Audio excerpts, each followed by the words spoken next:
పిట్టె కొంచెం కూత ఘనం. 12ఏళ్లకే గిన్నిస్ బుక్కులోకెక్కిన బుడ్డోడు.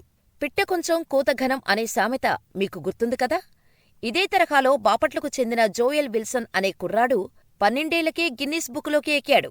కీబోర్డులో ఒకే నిమిషంలో 3 స్వరాలను ప్లే చేసి గిన్నిస్ బుక్కులో తన పేరు నమోదయ్యేలా చేశాడు. కీబోర్డుపై సరిగమలు నేర్చుకోవటం, అందులో ప్రావీణ్యం సాధించటానికి ఎన్నో ఏళ్ల సమయం పడుతుంది. కాని 12ఏళ్ల వయసులోనే కీబోర్డు నేర్చుకోవటం, సరళ స్వరాలను ప్లే చేసి గిన్నిస్ బుక్కులోకి ఎక్కటమంటే చిన్న విషయమేమీ కాదు. కాని బాపట్ల జిల్లా కర్లపాలెం మండలం బిడారు దెబ్బకు చెందిన జోయల్ విల్సన్ ఈ ఘనత సాధించాడు. విజయవాడలోని ఓ ప్రైవేటు పాఠశాలలో 6వ తరగతి చదువుతున్న జోయల్ హలెల్ మ్యూజిక్ అకాడమీలో సంగీతం నేర్చుకుంటున్నాడు. గత ఏడాది డిసెంబర్లో ఈ మ్యూజికల్ పాఠశాల ఆధ్వర్యంలో అంతర్జాతీయ స్థాయిలో ఆన్లైన్ సంగీత పోటీలు నిర్వహించారు. ఈ పోటీల్లో 18 దేశాలకు చెందిన సంగీత విద్వాంసులు పాల్గొనగా, జోయల్ విల్సన్ నిమిషం వ్యవధిలో 3 సరళి స్వరాలను కీబోర్డుపై ప్లే చేసి గిన్నీస్ రికార్డు నెలకొల్పాడు.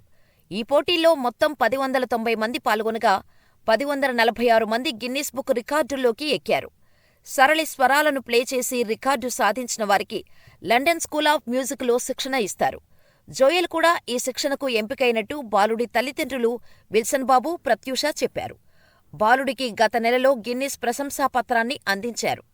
చిన్న వయసులోనే తమ ఊరి పేరును గిన్నిస్ బుక్కులో ఎక్కించిన బాలుడిపై స్థానికులు ప్రశంసల జల్లు కురిపించారు. రానున్న రోజుల్లో ప్రపంచ సంగీతంలో జోయల్ తనదైన ముద్ర వేయాలని కోరుకుంటున్నారు.